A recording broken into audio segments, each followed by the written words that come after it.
ಮೊದಲ ಟೆಸ್ಟ್ನಲ್ಲಿ 10 ವಿಕೆಟ್ಗಳ ಭರ್ಜರಿ ಜಯ, ಎರಡನೇ ಪಂದ್ಯದಲ್ಲಿ 5 ವಿಕೆಟ್ಗಳ ಗೆಲುವು. ಇತಿಹಾಸದಲ್ಲೇ ಇದೇ ಮೊದಲ ಬಾರಿಗೆ ಬಾಂಗ್ಲಾದೇಶ ತಂಡ ಪಾಕಿಸ್ತಾನದ ಎದುರು ಟೆಸ್ಟ್ ಕ್ರಿಕೆಟ್ನಲ್ಲಿ ಸರಣಿ ಗೆದ್ದು ಬೀಗಿದೆ. ಅದು ಕೂಡ ಪಾಕ್ ನೆಲದಲ್ಲೇ ಬಗ್ಗು ಬಡಿದು ದಾಖಲೆಯನ್ನು ನಿರ್ಮಿಸಿದೆ. ವಿಶ್ವ ಕ್ರಿಕೆಟ್ನಲ್ಲಿ ಪಾಕಿಸ್ತಾನದ ಮಾನ ಹರಾಜಾಗಿದ್ದು ತೀವ್ರ ಮುಖಭಂಗಕ್ಕೆ ಒಳಗಾಗಿದೆ.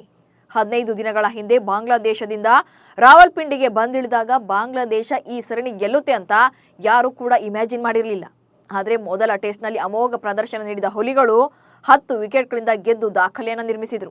ಆ ಬಳಿಕ ಎರಡನೇ ಟೆಸ್ಟ್ನ ಮೊದಲ ಇನ್ನಿಂಗ್ಸ್ನಲ್ಲಿ ಒಂದು ಹಂತದಲ್ಲಿ 6 ವಿಕೆಟ್ಗೆ 26 ರನ್ ಗಳಿಸಿದ್ದ ತಂಡ ಪಂದ್ಯ ಮಾತ್ರವಲ್ಲದೆ ಸರಣಿ ಗೆಲ್ಲುತ್ತದೆ ಅಂತ ಬಹುತೇಕ ಹೆಚ್ಚಿನವರು ನಿರೀಕ್ಷೆ ಮಾಡಿರಲಿಲ್ಲ.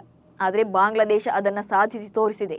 ಪಾಕಿಸ್ತಾನವನ್ನು ಎರಡನೇ ಟೆಸ್ಟ್ನಲ್ಲಿ 6 ವಿಕೆಟ್ಗಳಿಂದ ಸೋಲಿಸುವ ಮೂಲಕ 2-0 ಅಂತರದಿಂದ ಸರಣಿಯನ್ನು ಕ್ಲೀನ್ ಸ್ವೀಪ್ ಮಾಡಿದೆ. ಈ ಮೂಲಕ T20 ವಿಶ್ವಕಪ್ನಲ್ಲಿ ಕ್ರಿಕೆಟ್ ಶಿಶುಗಳ ಎದುರು ಮಂಡಿಯೂರಿದ ಪಾಕ್ ಕ್ರಿಕೆಟ್ ಸ್ಥಿತಿ ಅದೆಂಥ ಹೀನಾಯ ಮಟ್ಟಕ್ಕೆ ತಲುಪಿದೆ. ಆಟವನ್ನೇ ಮರೆತರ ಪ್ಲೇಯರ್ಸ್ ರ್ಯಾಂಕಿಂಗ್ ಪಟ್ಟಿಯಲ್ಲಿ ಕುಸಿತ ಕಂಡಿದ್ದೇಗೆ ಅನ್ನೋದನ್ನೇ ಹೇಳ್ತೇನೆ ನೋಡಿ. ಟೆಸ್ಟ್ ಕ್ರಿಕೆಟ್ ಇತಿಹಾಸದಲ್ಲಿ ಬಾಂಗ್ಲಾದೇಶ ಮೊನ್ನೆಯ ಸರಣಿವರೆಗೂ ಕೂಡ ಪಾಕ್ ಎದುರು ಗೆದ್ದಿದ್ದೇ ಇಲ್ಲ. ಆದರೆ ಇದೇ ಮೊದಲ ಬಾರಿಗೆ ಪಾಕಿಸ್ತಾನದಲ್ಲಿ ಟೆಸ್ಟ್ ಸರಣಿಯನ್ನು ಬಾಂಗ್ಲಾ ಗೆದ್ದುಕೊಂಡಿದೆ. 2 ಪಂದ್ಯಗಳ ಟೆಸ್ಟ್ ಸರಣಿಗಾಗಿ ಪಾಕಿಸ್ತಾನ ಪ್ರವಾಸ ಮಾಡಿದ್ದ ಬಾಂಗ್ಲಾದೇಶ ತಂಡ ಮೊದಲ ಟೆಸ್ಟ್ನಲ್ಲಿ ಪಾಕಿಸ್ತಾನ ತಂಡವನ್ನು 10 ವಿಕೆಟ್ಗಳಿಂದ ಮಣಿಸಿತ್ತು. ಇನ್ನು ಎರಡನೇ ಪಂದ್ಯವನ್ನು 6 ವಿಕೆಟ್ಗಳಿಂದ ಗೆದ್ದುಕೊಂಡಿತ್ತು.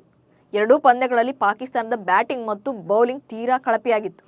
ಪಾಕ್ ಪಡೆಯು ಕಳೆದ 3 ವರ್ಷಗಳಲ್ಲಿ ತವರಿನಲ್ಲಿ 10 ಟೆಸ್ಟ್ ಪಂದ್ಯಗಳನ್ನಾಡಿದೆ. ಆದರೆ ಎಲ್ಲ ಪಂದ್ಯಗಳಲ್ಲೂ ಕೂಡ ಸೋಲನ್ನು ಕಂಡಿದೆ.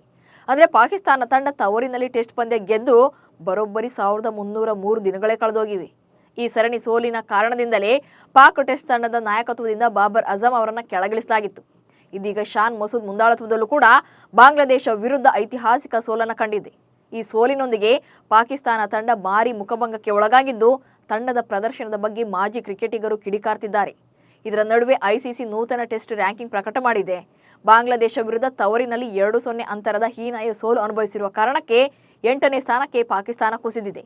ಬಾಂಗ್ಲಾ ಟೆಸ್ಟ್ ಸರಣಿಗೂ ಮೊದಲು ಪಾಕಿಸ್ತಾನ ತಂಡ ಶ್ರೇಯಾಂಕದಲ್ಲಿ 6ನೇ ಸ್ಥಾನದಲ್ಲಿತ್ತು. 1965ರ ನಂತರ ಐಸಿಸಿ ಟೆಸ್ಟ್ ಶ್ರೇಯಾಂಕದಲ್ಲಿ ಪಾಕಿಸ್ತಾನ ತಂಡ ಇಷ್ಟೊಂದು ಕೆಟ್ಟ ಸ್ಥಿತಿಯಲ್ಲಿರೋದು ಇದೇ ಮೊದಲು. ಟೆಸ್ಟ್ ಇತಿಹಾಸದಲ್ಲಿ ಬಾಂಗ್ಲಾದೇಶ ತಂಡ ಈವರೆಗೆ 144 ಟೆಸ್ಟ್ ಪಂದ್ಯಗಳನ್ನಾಡಿದೆ. ಈ ವೇಳೆ ಗೆದ್ದಿರೋದು ಕೇವಲ 10 ಟೆಸ್ಟ್ ಸರಣಿಗಳನ್ನು ಮಾತ್ರ. ಆದರೆ ಈಗ ಶಾನ್ ಮಸೂದ್ ಸಾರಥ್ಯದ ಪಾಕಿಸ್ತಾನ ಎದುರು ಟೆಸ್ಟ್ ಸರಣಿಯನ್ನು ಗೆದ್ದು ಆತ್ಮವಿಶ್ವಾಸದ ಅಲೆಯಲಿದೆ. ಇದೇ ತಿಂಗಳಲ್ಲಿ 2 ಪಂದ್ಯಗಳ ಟೆಸ್ಟ್ ಸರಣಿ ಆಡೋಕೆ ಅದೇ ಬಾಂಗ್ಲಾ ತಂಡ ಭಾರತಕ್ಕೆ ಬರಲಿದೆ. ಐಸಿಸಿ ಟೆಸ್ಟ್ ವಿಶ್ವ ಚಾಂಪಿಯನ್ಶಿಪ್ ಭಾಗವಾಗಿ ನಡೆಯಲಿರುವ ಈ ಸರಣಿಯಲ್ಲಿ ಟೀಂ ಇಂಡಿಯಾ ಕ್ಲೀನ್ ಸ್ವೀಪ್ ಮಾಡೋಕೆ ಕಾಯ್ತಾ ಇದೆ. ಆದರೆ ಪಾಕ್ ಎದುರು ಗೆದ್ದಿರೋ ಆತ್ಮವಿಶ್ವಾಸದಲ್ಲಿರುವ ಬಾಂಗ್ಲಾ ಪಡೆ ಪ್ರಬಲ ಪೈಪೋಟಿ ನೀಡೋದಂತೂ ಗ್ಯಾರಂಟಿ. ಟೆಸ್ಟ್ ಕ್ರಿಕೆಟ್ನಲ್ಲಿ ಭಾರತ ಮತ್ತು ಬಾಂಗ್ಲಾದೇಶ ತಂಡಗಳು ಈವರೆಗೆ 13 ಬಾರಿ ಮುಖಾಮುಖಿಯಾಗಿವೆ. ಇದರಲ್ಲಿ ಭಾರತ 11-0 ಅಂತರದ ಗೆಲುವಿನ ದಾಖಲೆಯನ್ನು ಹೊಂದಿದೆ. ಇನ್ನು 2 ಪಂದ್ಯಗಳು ಡ್ರಾ ಕಂಡಿವೆ. ಹೀಗಾಗಿ ಭಾರತ ಮತ್ತು ಬಾಂಗ್ಲಾ ಸರಣಿ ಈ ಬಾರಿ ಭಾರೀ ಕುತೂಹಲ ಮೂಡಿಸಿದೆ.